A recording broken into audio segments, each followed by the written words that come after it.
Hello. आज हम discussion करने वाले हैं सबसे इंपॉर्टेंट थियरी कोऑर्डिनेशन केमिस्ट्री की। उसमें वर्नर थियरी डिस्कशन करने वाले हैं। इसमें सबसे इंपॉर्टेंट ये था कि जो सर वर्नर ने उन्होंने क्या किया था कि यहाँ पे कोबाल्ट क्लोराइड और NH3 को जब उन्होंने मिक्स किया एक्वस सॉल्यूशन में, तो उन्हें ये देखा कि ये जो सॉल्यूशन बना है ये जो सॉल्यूशन था इसका कलर चेंज हो रहा था। अगले 5 मिनट में कलर कुछ और था, अगले 5 मिनट में कलर कुछ और था, अगले 1 घंटे बाद कलर कुछ और था। तो जब उन्होंने देखा कि यार ये कलर क्यों चेंज हो रहा है, वाई चेंज कलर, तो उन्होंने देखा कि मान लेते हैं कि जैसे उन्होंने क्या किया कि कोबाल्ट ट्राइक्लोराइड और अमोनिया को इन्होंने यहाँ पे मिक्स किया एक्वस सॉल्यूशन में। तो जब उन्होंने देखा कि पहले क्या था कि जैसे मिक्स किया ना, तो जितने भी ये क्लोरीन मॉलिक्यूल्स थे, क्लोरीन आयन थे, अमोनिया ने उसको रिप्लेस करके ये एक कॉम्प्लेक्स बनाया। कौन सा कॉम्प्लेक्स बनाया? Cobalt NH3 6Cl3। ठीक है। अब इन्होंने जब ये कॉम्प्लेक्स बनाया तो जैसे मतलब उन्होंने मिक्स किया तो पहले कौन सा कॉम्प्लेक्स बना? ये बना। पूरा क्लोरीन रिप्लेस हो गया अमोनिया मॉलिक्यूल से, तो उसका कलर कैसा था? येलो कलर था। फिर थोड़ी देर बाद क्या हो गया कि ये जो एक क्लोरीन मॉलिक्यूल था ना, इसने क्या किया कि एक अमोनिया को रिप्लेस कर दिया क्लोरीन से।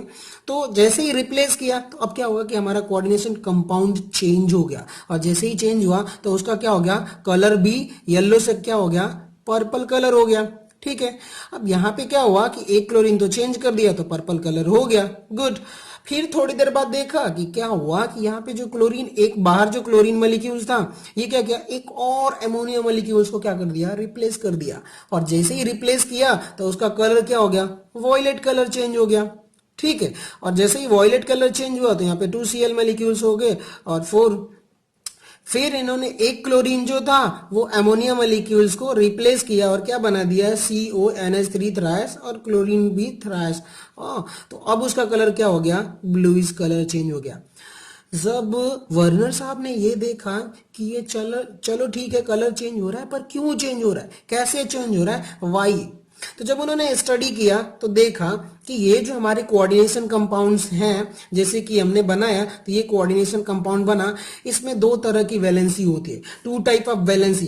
पहली वैलेंसी कौन सी होती है कि प्राइमरी वैलेंसी, दूसरी सेकेंडरी वैलेंसी। ठीक है। अब यहाँ पे जब उन्होंने देखा कि प्राइमरी वैलेंसी क्या होती है, सेकेंडरी वैलेंसी क्या होती है, तो चलो इसके बारे में हम थोड़ा सा देख लेते हैं कि यहाँ पे कुछ नोट्स मैंने बना रखा है, आप उसे एक बार पढ़ लीजिए। पहले क्या है? सेकेंडरी वैलेंसी या कोऑर्डिनेट बॉन्ड। ठीक है। दूसरा सेकेंडरी वैलेंसी क्या होती है? नॉन आयोनाइजेबल होती है। फिर satisfied by the negative ligand या न्यूट्रल लिगेंड से ये सेटिस्फाई होगा। और secondary valency equals to coordinate bond. जितने नंबर ऑफ सेकेंडरी वैलेंसी होगी उतना ही कोऑर्डिनेट बॉन्ड होगा, और ये डायरेक्शनल इन नेचर होगा। इसका कहने का मतलब क्या है कि अगर ये डायरेक्शनल होगा तो वो स्क्वायर प्लेनर ज्योमेट्री बनाएगा, या फिर ऑक्टाहेड्रल बनाएगा, फिर या टेट्राहेड्रल बनाएगा, उसके बेसिस पे अगर डायरेक्शनल है तो। और उसके बाद से क्या है कि सेकेंडरी वैलेंसी क्या बताती है कि जितनी नंबर ऑफ सेकेंडरी वैलेंसी होगी उतना ही उस मेटल का कोऑर्डिनेशन नंबर होगा। ठीक है। अब प्राइमरी वैलेंसी की बात कर लेते हैं। प्राइमरी वैलेंसी में क्या है? आयोनाइजेबल वैलेंसी है। यानी कि मान लेते हैं कि जैसे क्या करते हैं कि यहां पर आयोनाइजेबल वैलेंसी का मतलब क्या है, तो अगर हम आयोनाइजेबल वैलेंसी की समझने की कोशिश करेंगे तो चलो, आयोनाइजेबल का मतलब क्या है कि जैसे मान लेते हैं कि हमारे पास एक कॉम्प्लेक्स है, वो ये कॉम्प्लेक्स है कोबाल्ट NH3 6Cl3। ठीक है। अब इसको हम क्या करते हैं? एक्वस सॉल्यूशन में डिसॉल्व करेंगे इस कॉम्प्लेक्स को, तो ये क्या हो जाएगा कि जैसे ही डिसॉल्व करेंगे तो कोबाल्ट NH3 6 क्या बना दिया?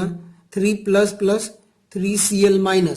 अब जब ये 3Cl- बनाया है यानी कि आयंस में डिसोसिएट हो गया, यानी कि ये वाला जो क्लोरीन मॉलिक्यूल, क्लोरीन आयंस है ना, ये क्या हो रहा है? जैसे ही आप एक्वस सॉल्यूशन में डिसॉल्व करोगे तो ये क्या हो जाएंगे? अपने आयंस में ब्रेक हो जाएंगे। इस प्रोसेस को हम बोल देते हैं आयोनाइजेशन प्रोसेस। यानी कि ये जो प्राइमरी वैलेंसी है वो क्या हो रही है? आयोनाइजेबल वैलेंसी है, तो इसलिए क्या हो गया? Ionisable valency. ठीक है। It's satisfied by the negative charge ligand ion. Ligand मतलब क्या हो रहा है कि ये एक्चुअली नेगेटिव चार्ज से ये सेटिस्फाई करेगा। समझ में आ गई बात? और ये क्या बताता है? अब देखो, ये नॉन डायरेक्शनल होता है, इसलिए इसकी कोई जियोमेट्री नहीं होती है। और थर्ड लास्ट ऑप्शन क्या था कि its belongs to the oxidation number of metal. जितने नंबर ऑफ आयोनाइजेशन वैलेंसी होगी उतना ही उसका मतलब वो एक्चुअली ऑक्सीडेशन नंबर से बिलोंग करता है सेंट्रल मेटल एटम के।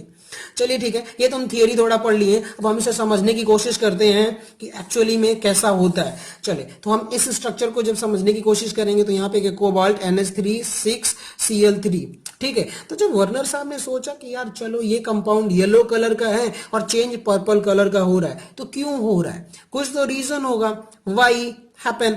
तो जब उन्होंने देखा कि जब इसका स्ट्रक्चर ड्रॉ किया और स्टडी बहुत किया होगा, बहुत सोचा होगा कि आखिरकार ऐसा क्यों हो रहा है, तो यहाँ पे एक कोबाल्ट कंपाउंड, कोबाल्ट मेटल है और 6 अमोनिया मॉलिक्यूल्स हैं। तो वो 6 अमोनिया मॉलिक्यूल्स कैसे, कोऑर्डिनेट बॉन्ड के थ्रू अटैच्ड हैं, लोन पेयर इलेक्ट्रॉन देकर के अटैच्ड हैं कोऑर्डिनेट बॉन्ड के थ्रू। और ये क्या है कि ये एक्चुअली जो कोऑर्डिनेट बॉन्ड है ये नॉन आयोनाइजेबल है, ठीक है ना, नॉन आयोनाइजेबल है, ये ब्रेक नहीं होगा, ठीक है।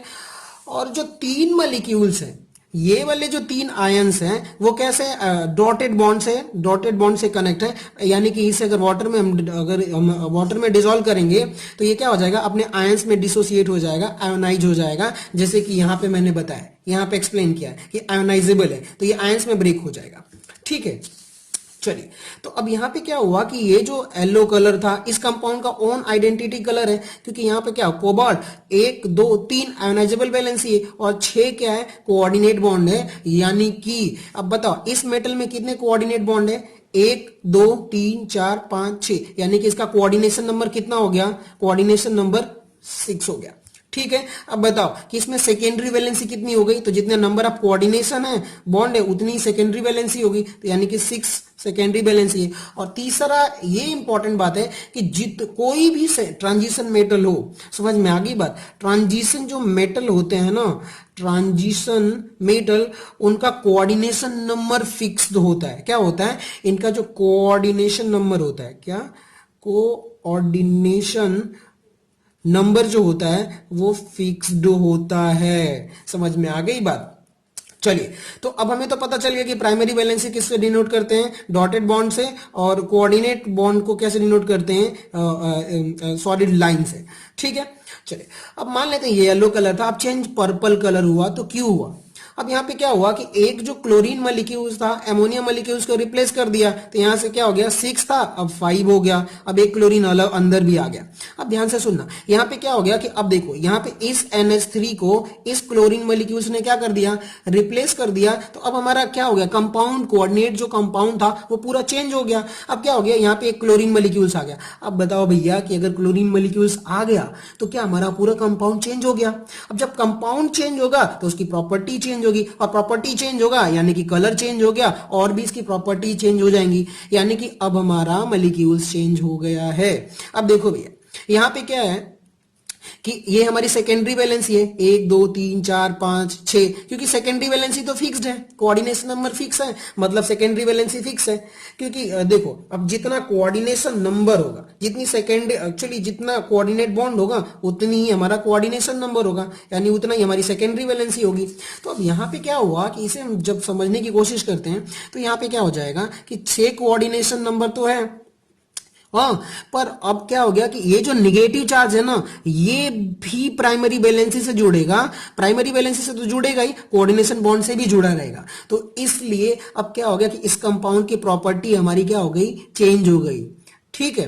अब हमारा कैसा कलर आ गया, पर्पल कलर आ गया। फिर अब हमने देखा कि एक और यहाँ पे एक क्लोरीन मॉलिक्यूल से एक और अमोनिया मॉलिक्यूल्स को रिप्लेस कर रहा है। इस अमोनिया मॉलिक्यूल्स को जैसे ही रिप्लेस करेगा तो अब देखो यहाँ पे क्या हो गया कि अब क्या हो गया कि देखो अब कंपाउंड हमारा चेंज हो गया, पहले अमोनिया मॉलिक्यूल्स 5 था अब 4 हो गया, एक क्लोरीन थी अब 2 क्लोरीन हो गया, ठीक है। तो अब यहां पे क्या हो जाएगा कि अब ये देखने की कोशिश करते हैं समझने की कि यहां पर जो है 1 2 3 4 5 6 कोऑर्डिनेट, तो कोऑर्डिनेशन नंबर तो फिक्स रहता है मेटल का, तो कोऑर्डिनेट बॉन्ड भी फिक्स रहेगा। तो इसलिए अब क्या हो गया, ये जो क्लोरीन है, ये क्लोरीन है, कोऑर्डिनेट बॉन्ड से तो जुड़े ही रहेंगे, यानी और प्राइमरी सेकेंडरी वैलेंसी से तो जुड़े ही रहेंगे।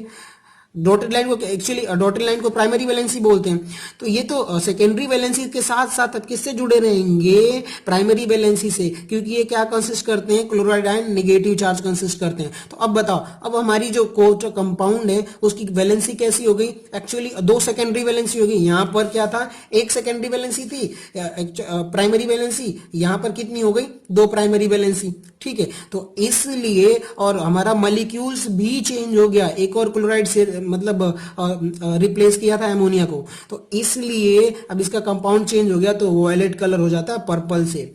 अब देखो वॉयलेट से क्या हो गया, ब्लूइश ग्रीन कलर हो गया, यानी कि यहाँ पे जो एक क्लोरीन मॉलिक्यूल्स ये था, इस अमोनिया मॉलिक्यूल्स को क्या कर दिया, रिप्लेस किया, यानी कि जैसे ही रिप्लेस किया तो अब क्या हो गया, कोबाल्ट NH3 और Cl3, एक्चुअली NH3 और Cl3 हो गया। अब इसका कंपाउंड क्या हो गया, ब्लूइश कलर, क्योंकि ये तो चेंज हो गया, कंप्लीटली चेंज हो गया भैया।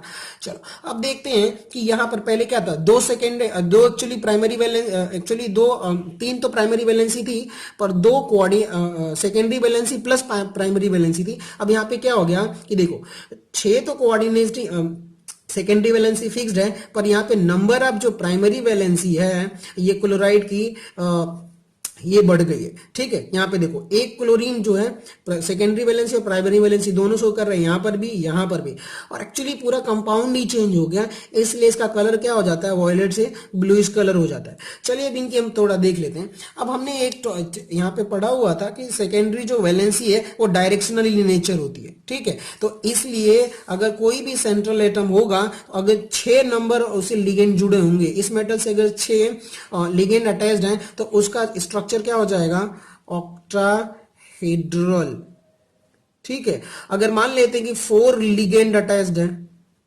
तो क्या हो जाएगा, square planar. Based on the उसके लिगेंड पे वो डिपेंड करता है कि जैसे लिगेंड चेंज होंगे तो वैसा उनका एक्चुअली स्ट्रक्चर भी बदलता जाएगा, ठीक है। अब बात कर लेते हैं कि ये नॉन आयोनाइजेबल है, और ये जो सेकेंडरी वैलेंसी है वो एक्चुअली में न्यूट्रल लिगेंड सेटिस्फाई कर सकते हैं, या फिर निगेटिव लिगेंड से ये सेकेंडरी वैलेंसी फॉर्म कर सकती है। पर अगर प्राइमरी वैलेंसी की बात करते हैं तो एक्चुअली प्राइमरी वैलेंसी में क्या होता है कि ओनली निगेटिवली चार्ज लिगेंड ही सेटिस्फाई करेगा, ठीक है।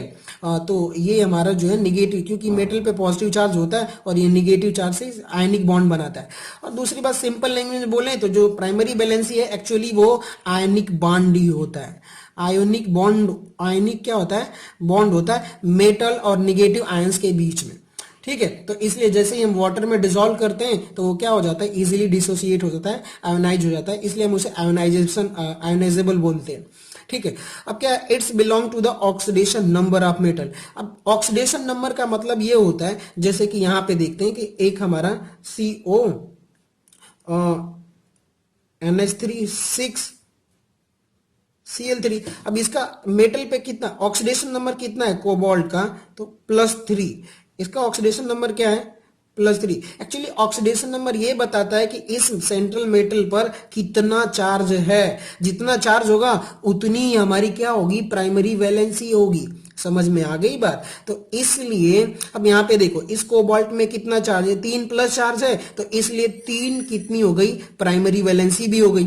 समझ में आ गई बात, कितनी होगी, 3 प्राइमरी वैलेंसी, क्योंकि 3 पॉजिटिव चार्ज है तो 3 निगेटिव चार्ज भी होना चाहिए उसे सेटिस्फाई करने के लिए, इसलिए यहाँ पर ये Cl3 3 मॉलिक्यूल्स है, ठीक है।